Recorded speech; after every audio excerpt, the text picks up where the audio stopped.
My ring of light has to be brighter.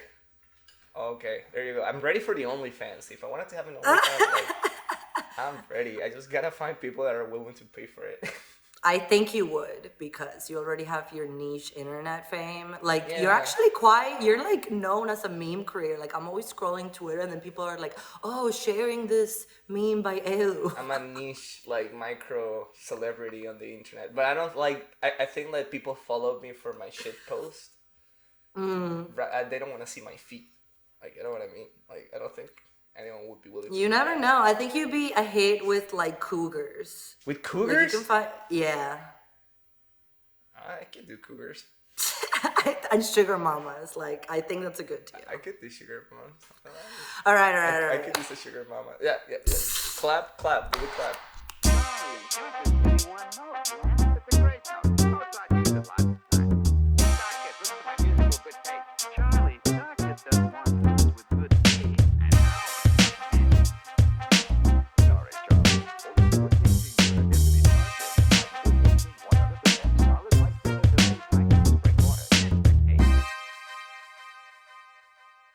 Hello, hello, everyone. We are back from the north, and today I'm actually more north than I usually am. I'm recording from upstate New York. I'm on a little holiday at last, and Edu still more north than me in Canada. How are you, Edu? I'm doing very good. I'm not sure if I'm northern than you are because Vermont does get like closer to Quebec, and I'm like South Ontario. Oh, there you go. Well, I'm in upstate New York now, but I still think I'm like basically in Vermont. Yeah. I don't know geography very Let's well. not dox ourselves. We're somewhere in the north. That's where we Oh always my are. God.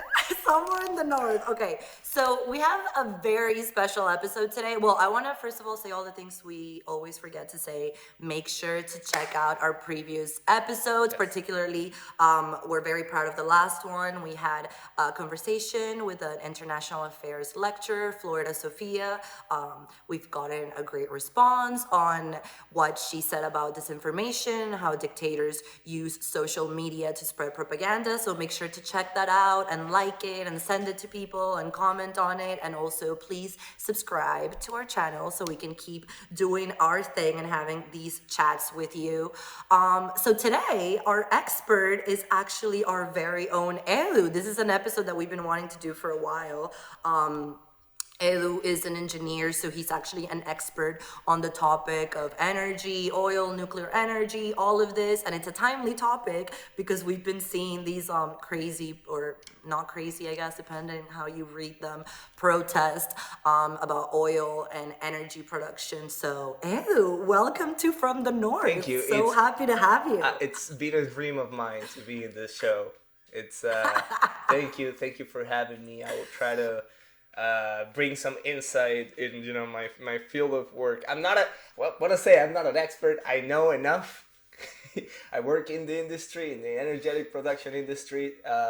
We figured, as you said, that it's a good time to talk about these things. These are timely things. We're seeing a lot of protests. Climate change is probably the biggest issue for our generation. And it also relates to what's going on in Ukraine and in Europe right now. So it's a very interesting conversation to have. So, Head, what do you want to know? So yeah, this is gonna be great because I know nothing about this topic. Like, especially, I always say, like, yes, I know, like, climate change is happening, but like, that's just not the battle I've chosen. We can't do anything. Like, I'm out here fighting like Maduro, and authoritarians and like communists. I can't think about everything or I'll go crazy. Like every time I watch those documentaries, like I can't sleep for 3 days. So let's like start from the beginning. First of all, what are our options here? We just saw these protesters against oil who like keep throwing paint or tomato sauce at like famous paintings in order to, I guess, like get attention for their cause. But it seems to me, Edu, that like the world we are trying to move away from oil, are we not? Like when people are telling me like we need to act now, like it seems to me that like at least some of the powerful people of the world, like Bill Gates, Bill Clinton, like they seem to be focusing on that issue. So how far are we, like, it seems that we know we need to move away from oil, and can we do it, and what are our options? Go. So yeah, oil, it is a great invention. Particularly, not petroleum is not an invention. Petroleum is like obviously underneath the ground. But what we can do with oil, it's been, we take it for granted. We think about gasoline is always what people are thinking about. But plastics are also made of oil. A lot of our clothing is made of oil. So, like we Oh. lived in a world that comes from derivatives of oil. And yes, we are trying to move away from those. The critics will say that we're not moving away fast enough. And to be fair, that is true. Uh, we still rely heavily on oil in, advanced developed economies in what we call the first world. Here in North America, we do. I mean, Canada, for example, we are an oil dependent nation. Even though we have a diversified economy, we're not like only dependent on oil like Venezuela or Saudi Arabia or other countries. Canada heavily relies on oil exports for its economy, and also for all the things that we do here. Remember, plastics, like everything that has plastic has to come from oil. Not we're seeing more and more electric cars, but most people don't have not moved yet to electric cars. People are still using gasoline cars. A lot of energy in North America, in particular, for example, in the United States, it happens a lot. Same here in Canada, in Alberta, for example. A lot of energy comes from just burning gas, burning oil to move a turbine and create electricity. So we're still heavily reliant on it. We are trying to move away for two reasons. One is the cute reason, which is we don't want to die. We want to, save the planet and all that. Michael Jackson, We Are the World. And the other reason, it's because it's not renewable. We are eventually going to run out of oil.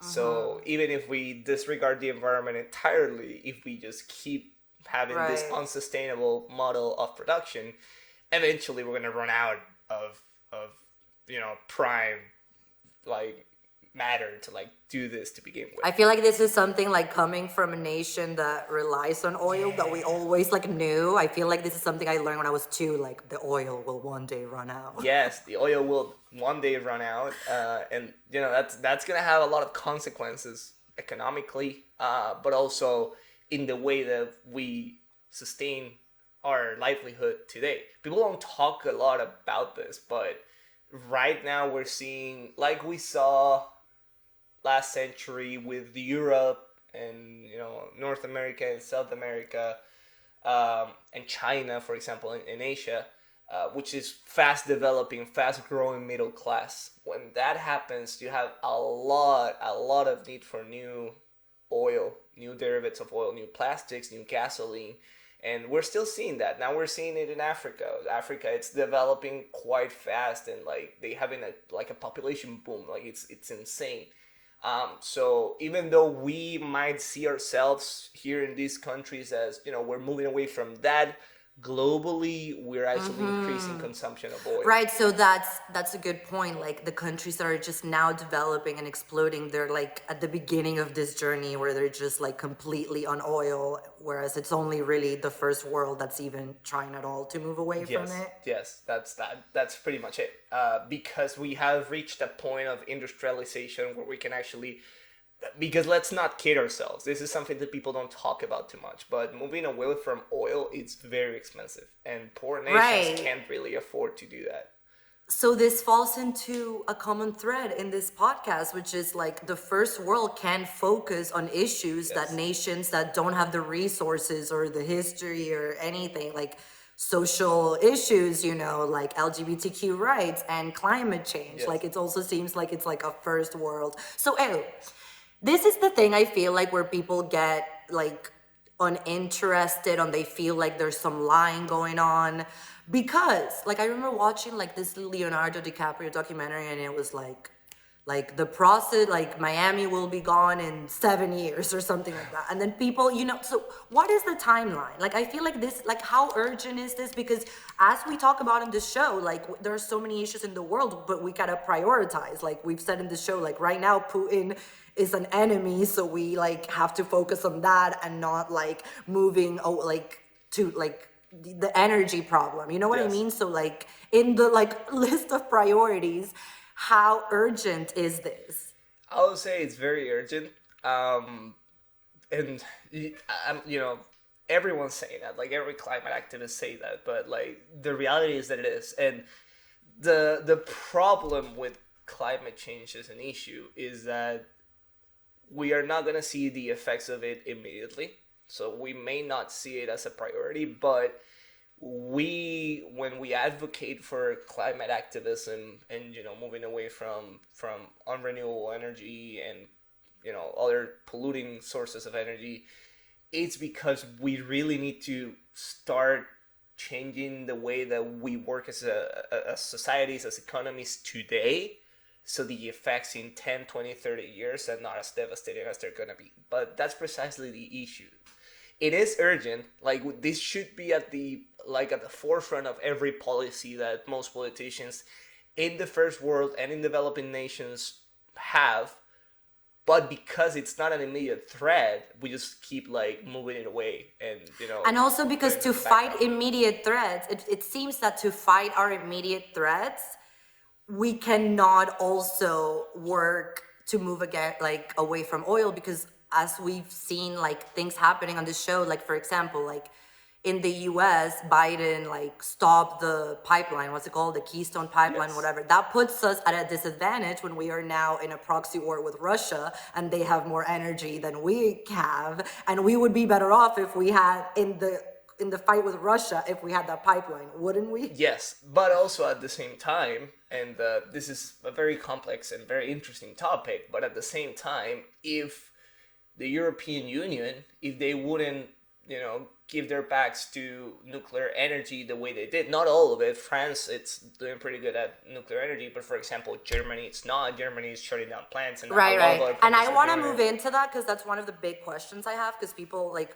I want to talk about nuclear and specifically Germany's place in this, because it's part of like the questions I have, because I keep hearing about Yeah. that.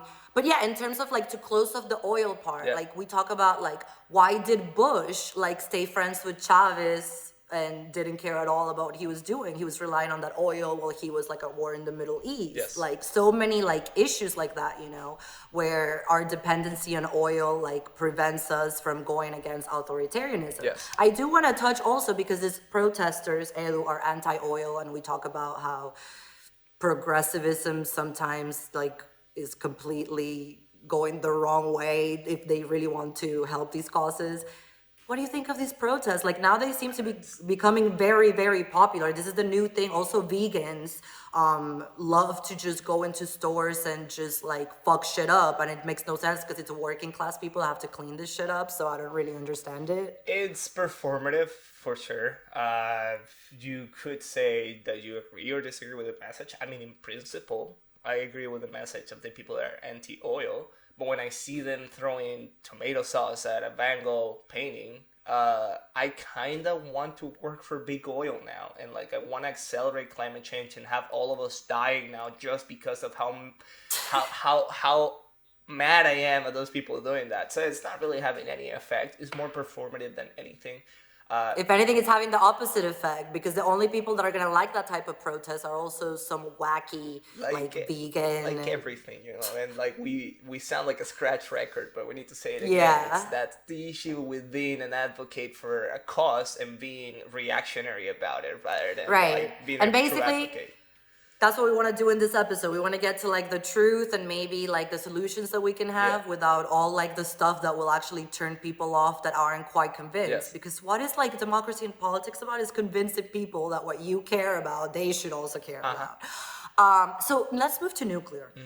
This I've been meaning to research for a while because I don't understand it. What happened? What did Angela Merkel do against, I guess, nuclear energy that put Europe at a disadvantage now in the conflict with Russia, and that they are reliant on Russian for energy, correct? Yes. So it's complicated, but I'm gonna try to explain as much as I can with the knowledge that I have about the political situation with energy in Europe, particularly in Germany.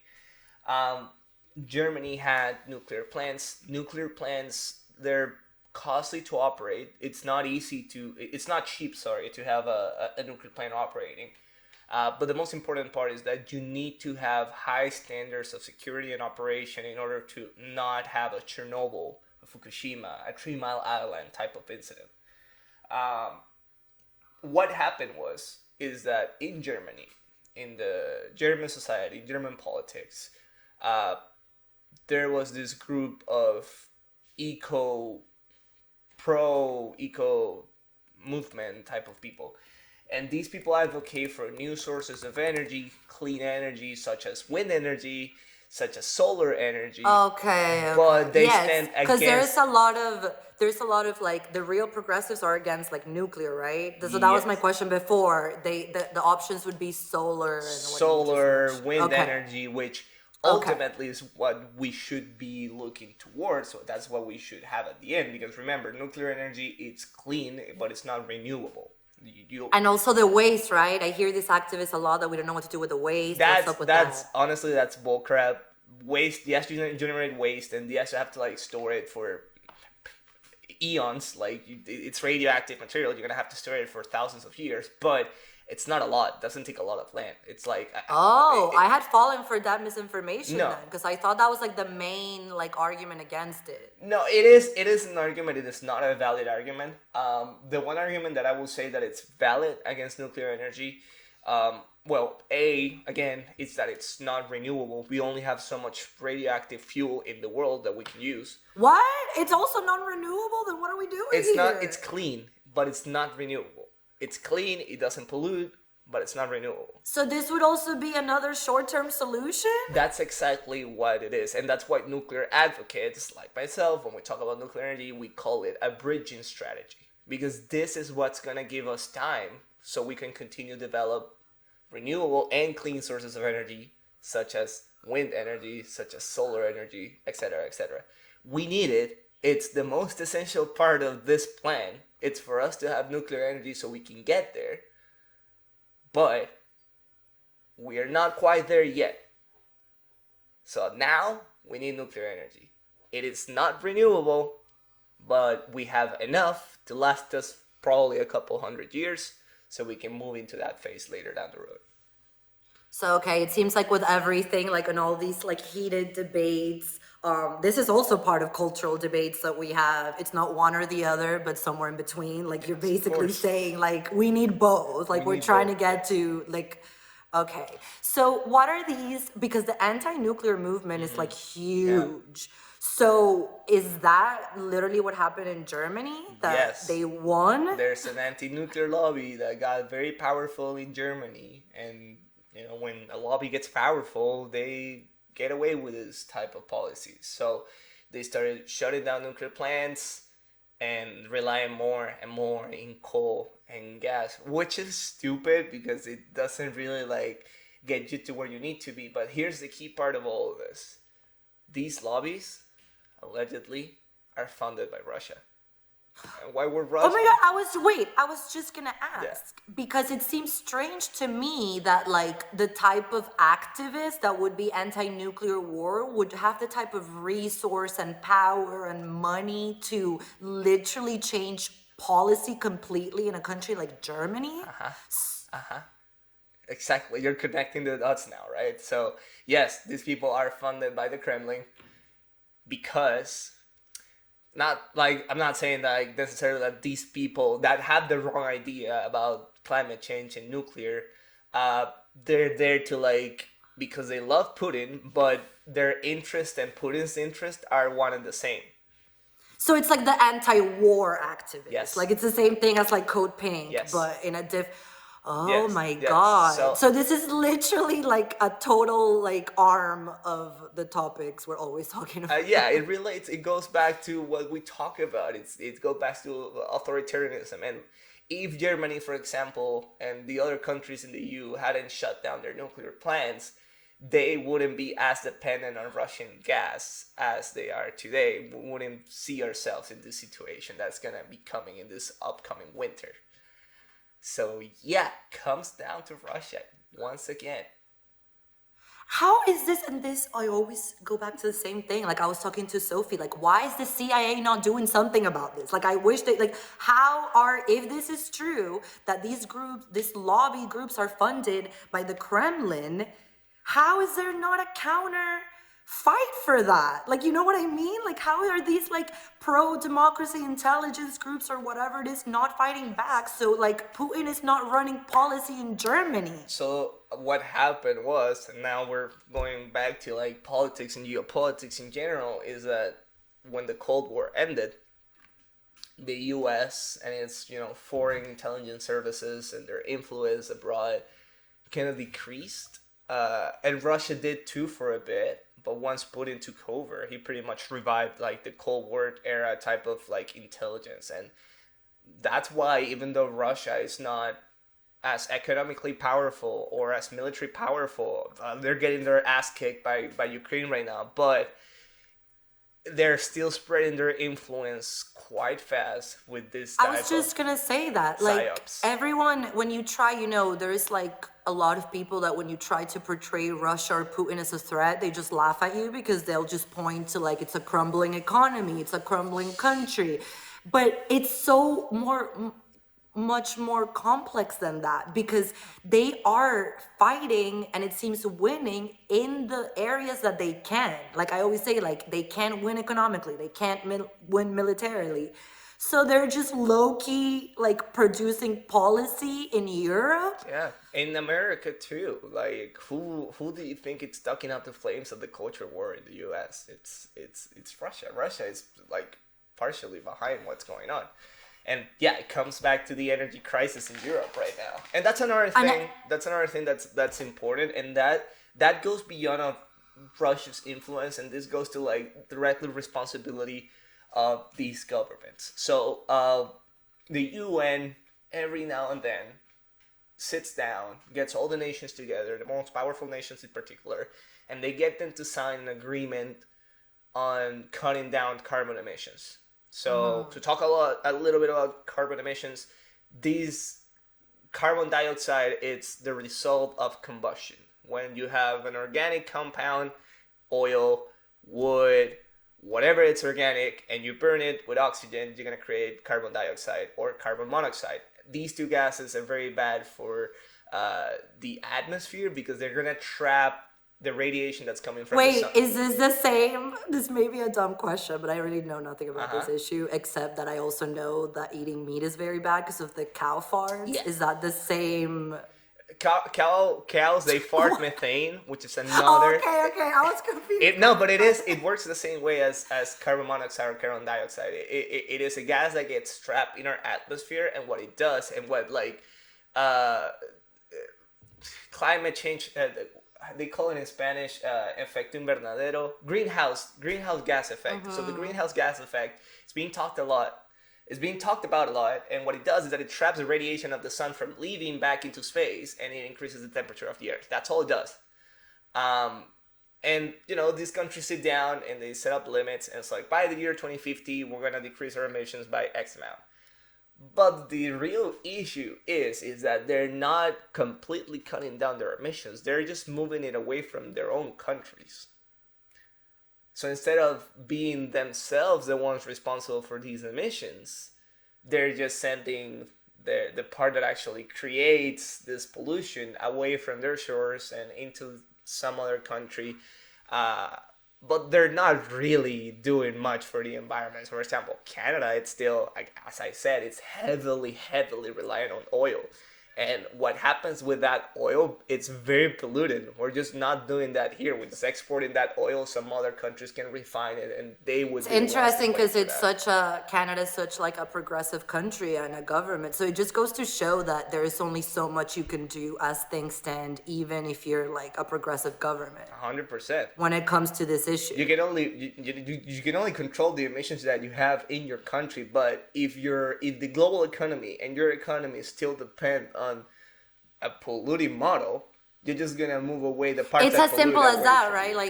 Like our life relies on it. So that's kind of like the number one, like one of the main things like a government has to provide for like the people is energy. Correct. So it's like it's funny, Elu, because you're very familiar with this argument.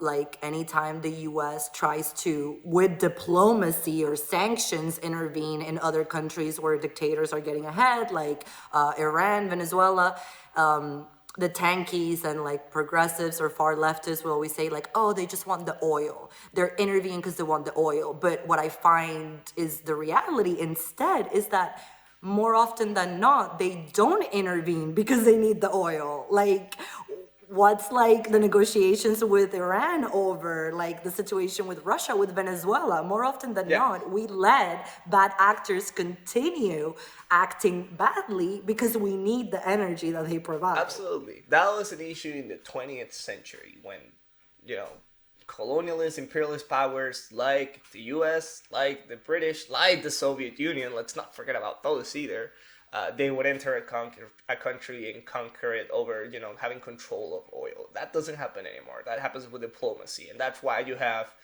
things that in theory shouldn't make sense, like the US government and Iran being buddies for a while, or you know, Canada, one of its biggest economic partners, it's Saudi Arabia. And, you know, if there's a country that's fucked The up, whole it's Saudi issue with Arabia. Saudi Arabia, yeah, like, I mean, let's understand that the crown prince of Saudi Arabia literally murdered an American citizen. Yeah. And we were like, okay, but we need the oil.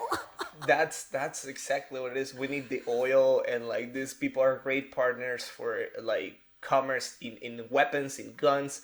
So there is a lot of hypocrisy from like liberal governments around the world when it comes to like this foreign policy, because it seems that they really only care when it gets to the point where it's threatened their interest, and like not really. You're starting to see too that the whole situation, like we all knew what Russia was. Like Russia invaded Ukraine in 2014. Russia Right. invaded Georgia in 2008. Yet But that's what I'm saying, Elu. Then how did the people who believe in democracy and liberal values allow the Kremlin to do this lobby in Germany that they knew something was coming? Because- And now I want to get into, after this, I want to get into what you've been telling me, which is going to be the central part of the Ukraine-Russia issue, which is winter and this energy question. Yes. So what I would say is that the failure of democracies and liberal democracies around the world is that they have failed to have a cohesive position in foreign policy. Because in theory, you want to, if you're a liberal, if you're a Democrat, you in theory you would like to like solve issues with diplomacy. But the reality of the world is that a lot of countries, especially in the 21st century, have learned that to use diplomacy as a stalling method, you know, just give them more time to keep getting away with whatever they're doing, and at the end of the day, not doing anything, and they just continue to rule with an iron fist. So that is the failure of liberal democracy. They should be more aggressive and more active when it comes to their foreign policy. They should. But also all of us, because I didn't realize, I think you have always been, and I want to drive this point to our viewers, like this is why you say that being an anti-nuclear energy activist is like akin to like being like a tanky working for the Kremlin. It is because the only ones that are, you know, getting any value of not having nuclear energy is the countries that are exporting gas and oil, which is Russia. Like I think this is one of the reasons why Putin decided to invade Ukraine like the way he did, because he thought he had such a grasp, which is real, a real grasp on the energy of the whole of Europe, depending on gas, on Russian gas, that he said they're not going to do anything about it. He was wrong, he miscalculated, and, you know, Russia got sanctioned into oblivion, and the military help that the Allies have provided to Ukraine has been amazing and a key to Ukraine's defense. But invasion started in February, summer is over, we're in the fall, and we're moving into winter, and that's gonna be... Isn't that what it always is? Like, I mean, not for the same reasons, but they always say you never want to be at war with Russia in the winter. Never want to be at war with Russia in the winter. That is true. Okay, so I want you, Edu, to like explain it how you explain it to me, because again, like this is like very, like I don't think most people realize how Like from our conversation now, I feel like getting on nuclear energy should be top 5 priorities because it's Yeah. related to what I see as the number one issue, which is dictators around the world getting more There you power. go. Yeah. So winter is coming. Hmm. Europe relies on Russia for energy, Yes. and that gives them an amazing power when it comes to negotiating.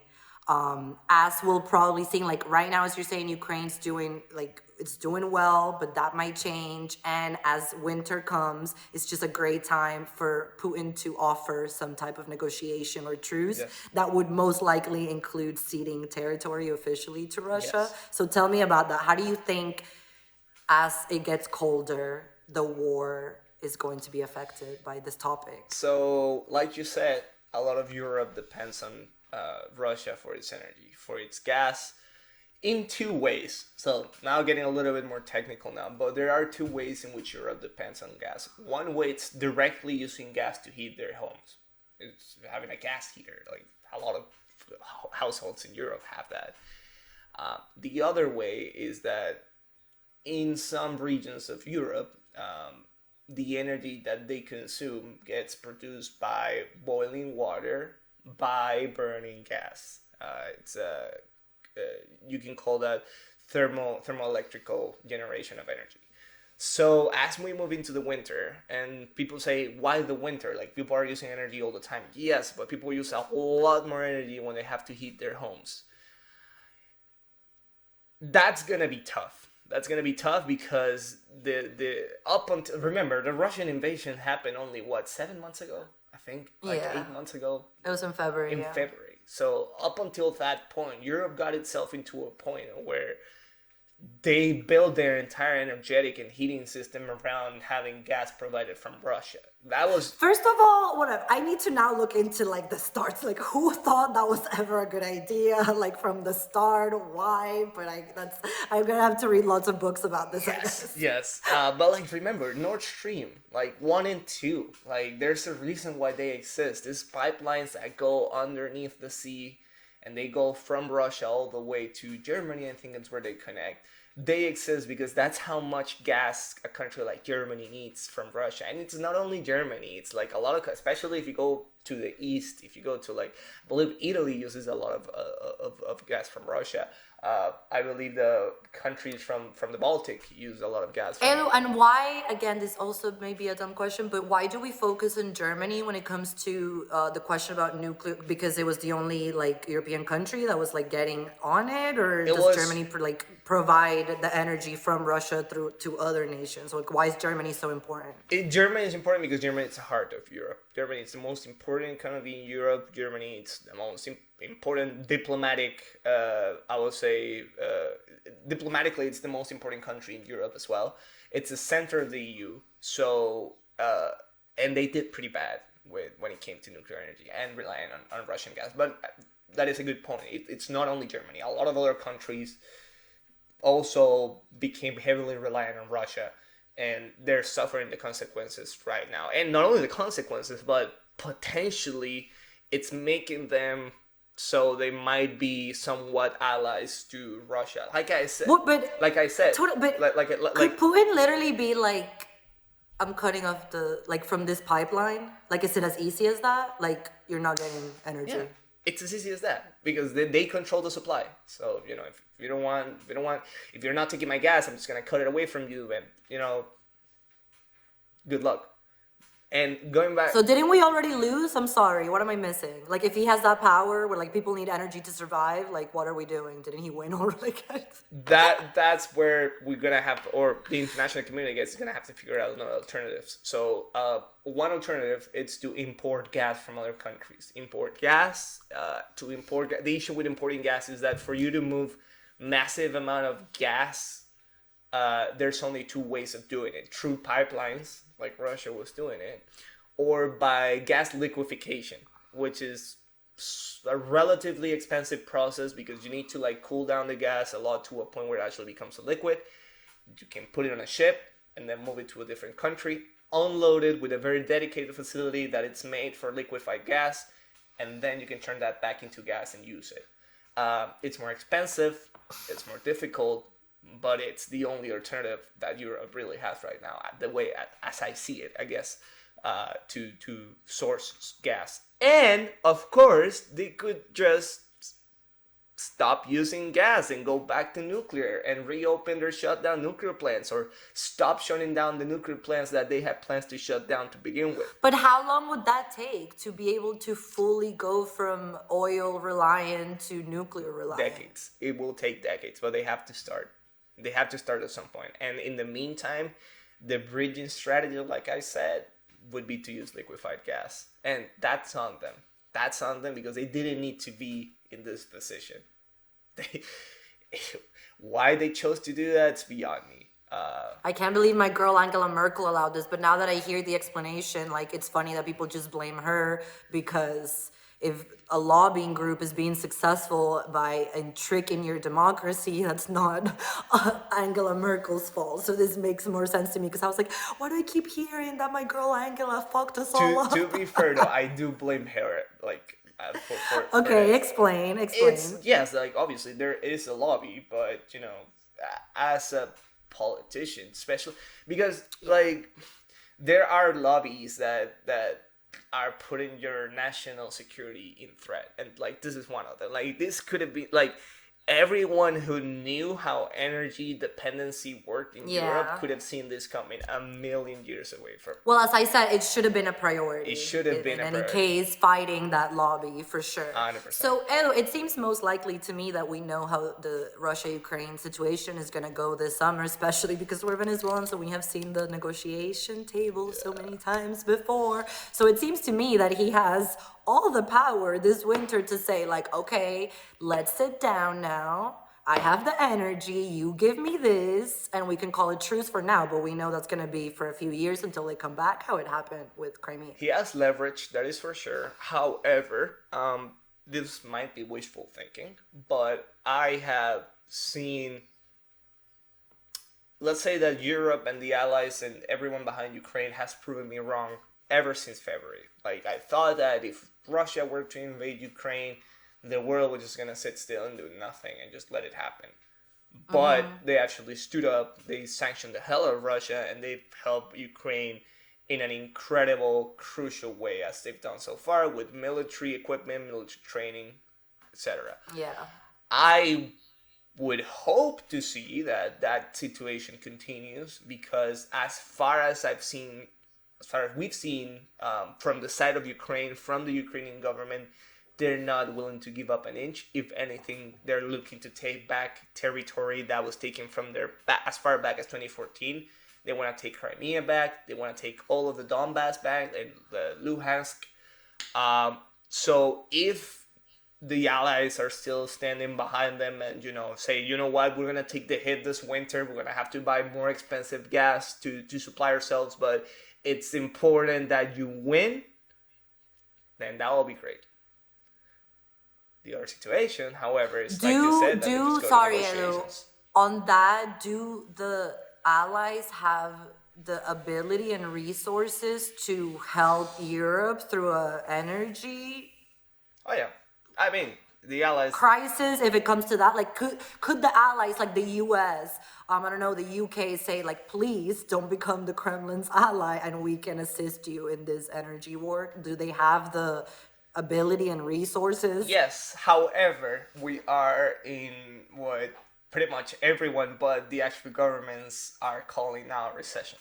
So there's a very bad... Right, I forgot about that. Yeah, you forgot. There's so many issues going on right now. You can't keep track of all of them, but we are in a recession.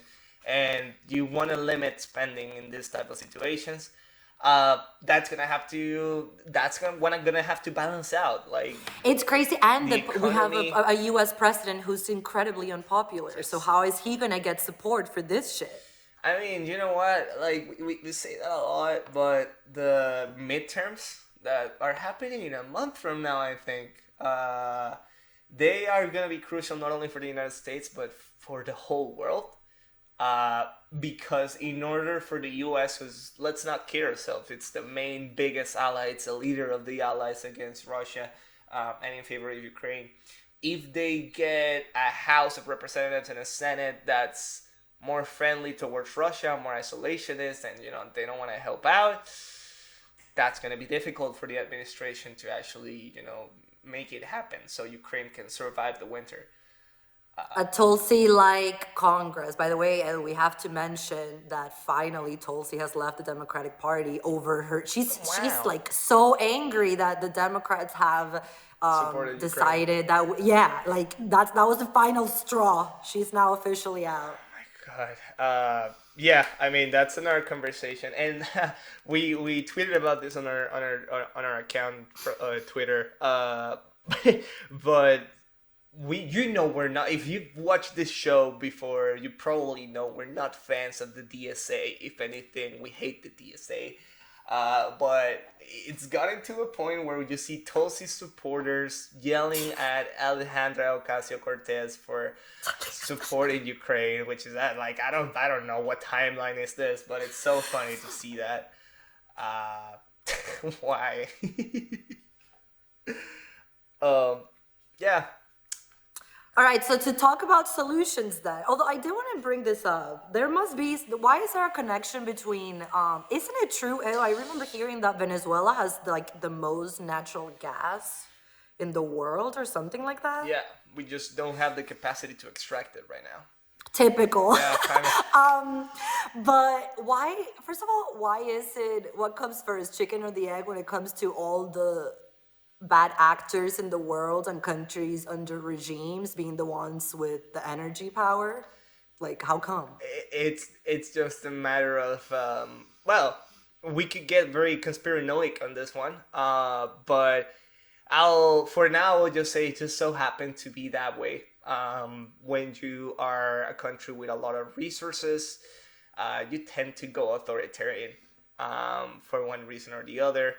Happened to Venezuela. Russia is just so freaking big. They have so much oil and so much gas. And we live in a globalized economy.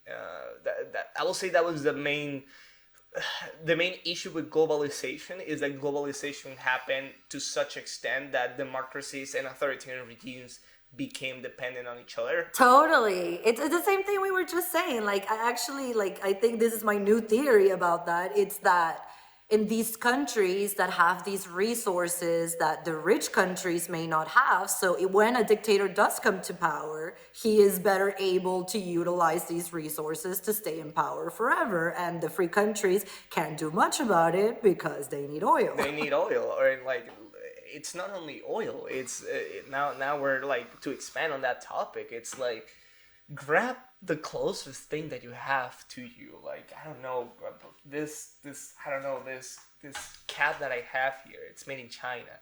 Like everything that we do, everything that we use may be like natural resources or already like products that are ready for consumerism. They all come from these authoritarian nations. It might be China, it might be Russia, it might be Venezuela. That is the main. I'm a globalist. I love globalization.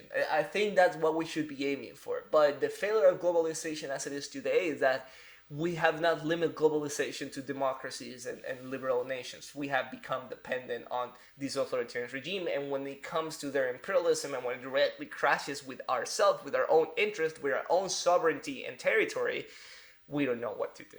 So it's not only the nukes. People like talk about, they cannot, just go to Russia because Russians have nukes, and that's a valid point. We don't want a nuclear war. That is bad, but That's interesting. Yeah, we always think about the nukes, but like in this conversation, we're like, girl, that's not even your first worry. yes, Like, they control energy. They control the energy, and I think that's important. We need to move to energetic dependent democracies, so this doesn't happen again. And now, and I'm guessing now, and I don't like to. I wouldn't like if this were to happen, but see, for example, Italy. Italy is one of the most heavily reliant countries when it comes to energy and gas from Russia, and now they have a very far right prime minister that is somehow friendly to Russia, not entirely. She keeps saying that she's all for Europe and supporting Ukraine, but she's also through every here and there some like winks at Putin. So what happens if you have a country like Italy that sees themselves depending on Russia for energy? The winter is coming. What position do you think they're going to take when it comes to facing Russia or not? And not only that, but like it's not even just about the leaders. As we always say in democracies, the leaders have to also respect what the people think. Are the people going to be willing to sacrifice the way they live so people in Ukraine can continue fighting this war? I don't know. That's going to be up to the Europeans, but that is a main issue. Now, don't wanna close it on a very dark note. So, maybe let's talk about the future. What like Yes, I wanted to ask about that. Like, what are the things we can do? And I wanted specifically to ask about California, because it seems like California, is trying to do all these things, but then like they just banned a sale of oil cars or gas, like yeah, cars that need fuel. And I'm like, I have so many questions, and I feel like no one has really asked the questions. Like, what about people that just get a car in another state and then buy it? Like, how are you gonna like enforce that? Like, there's so many. It seems like this was not really thought out well enough, or like we just don't really understand it. But is that like a thing? That's a good thing for this issue, or? it depends. It depends. There's the issue with this is that it's honestly because we are not making this a priority. People are not very well informed as to what are the things that should be done, what are the things that we shouldn't be doing. So for example, one thing it's about the electric cars. People love talking about electric cars. Electric cars are honestly, quite frankly, great. And if you lived in North America in the last 2 years, and if you own a car, you know that gas prices duplicated, triplicated, and like that make it harder for everyone to survive during COVID. So electric cars are becoming more of a thing right now because it's cheaper than gas. Actually, if you pay for the electricity of your car, it's actually cheaper. But the problem with electrical car is where are you sourcing your energy from? Because if you have an electric car and your energy comes from burning oil in a thermoelectrical facility, you're not doing shit. Actually, you are. I did a study of this in my university. You're actually polluting more by having an electric car if you're plugging it to an electrical grid that comes from burning gas or burning oil than just using gasoline on your car. So that's things that people don't really. Wow, so you're telling me that the people driving the fancy Teslas all over Miami are not helping save the world? Probably not. I'm not sure where Florida electricity comes from. But if it comes like I know, for example, Virginia, they use like they burn coal, they burn gas, they burn gasoline to like get electricity. So if you drive a Tesla in Virginia, you're actually polluting more than if you. Hey, that's so interesting because I feel like Teslas are more like a status symbol now. Like it's more seen as like a fancy car than. And so I don't know. Someone said this that Elon Musk was a genius for like targeting rich people so well because they love being self-righteous and like being like, yes, I'm helping the environment, and then he gives them like a car that's also fancy, like sweet spot. Yes, and like there's so much to like electric cars too. Is like their motors, like their electrical motors, like their components, what you need to get like source to actually build them. It's lithium and other like very kind of hard to find metals, and that comes from like Bolivia, that comes from Venezuela, that comes from. Oh, like, that's where the rumor, the myth, the conspiracy of Elon starting the coup in Bolivia started. Yes, it actually like stems from there. But the fact is that Bolivia, as socialist, anti-imperialist as they are, they love exporting their lithium to the United States to make Teslas. That's their power in the world. It's like what we're talking about, like the free countries, their power is like what they make, whereas these developing nations, their power is like the resources that they naturally have. Correct. And the process of and that's another thing. It's called life cycle analysis. Is that when you want to throw in a solution to climate change, you don't have to look just at the end result and see, oh, I drive an electric car. Come from electricity, it's better than gasoline. You have to look at everything, like how much did you pollute to construct the battery of that car, how much do you pollute to charge that car if your electricity it's not coming from green sources of energy. And that's another thing. Solar energy, for example, solar panels. People love solar panels and they will install solar panels everywhere in their houses, in their places, everywhere. The construction of these solar panels, it's more polluting than what you're saving in energy throughout the entire lifespan of it. People don't know about these No things. one knows No one that. knows about these things. And No. like this is not me, doing some conspiracy theory. Like just like you can read a paper about this if you Google it. Now, what Wow. are sources of clean and renewable energy? That does not include nuclear because, as we said before, nuclear is not renewable. You can have solar energy that's renewable, but not with like this photovoltaic cells and the panels. You would use something like mirrors to like heat up. So it's very cool. They have, if you've seen it, you can look up, if you're interested in this thing, just Google up concentrated solar panel systems. And what they do is that you have a field of 1 square kilometer with a bunch of mirrors, and you have a big tower in the middle. At the end of that tower, there's a little like vent where the reflection of those mirrors can come in, and that heats up the water that's going to that tower. That water comes out hot, that boils some other water down the stream, and that actually creates electricity. That is a good way to have electricity. Wind energy, having all these mills. If here in Canada they're like very prominent, and I'm sure in the States you can see one of those like windmills, and in Europe you see them a lot. Those are good solutions of energy. Now, what's the issue with these? They're not constant. Solar energy can only be used during the day. Wind energy can only be used when there's wind. And the problem and the main technological issue that we're facing right now is that our grid is made so we can actually provide electricity as long as we have a constant source of electricity. That's why we need nuclear energy as a bridging strategy, because we are not there yet with wind energy. We're not there yet with solar energy. We're absolutely 100% there with nuclear energy. So, in the meantime, when at 50, 60, 70 years from now we figure out a way to actually harness this renewable and green sources of energy, that's going to be great.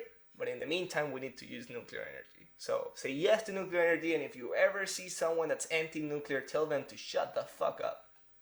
Honestly, I feel like I now, because as I said at the beginning, I was always like, I'm not getting in the climate change like topic. Like, I don't get it. What am I supposed to do? Like, I need to eat meat. Like, then I started like Leonardo DiCaprio documentary traumatized me about eating meat. But it seems like besides, of course, like smaller scale things that some people can do, some rich people, I don't have money to go to solar energy. Sorry. Like when I do, I'll buy the panel or the mirror thing. But right now I can't do that. So it seems like someone like me, what I can do is learn more about nuclear energy and also like spread the gospel that this is like the way forward. It's 100%, and that's something that that is a good point that I want to make, and I always try to make when I talk to people about these things, and now I want to convey it to you here and to everyone watching. The way that I see it, you don't have to agree with me, but the way that I see it, knowing how the system works, knowing how electricity is produced, knowing the big sources of contamination, the responsibility, it's not so much to the individual level as it is to the government level. So yes, it's great that you're using paper straws. You're not killing the turtles. It's great that we're recycling, but if our governments are giving their backs to nuclear energy, if they continue to, invest in oil and in gas and becoming heavily reliant on that in authoritarian regimes, our paper straws are doing shit.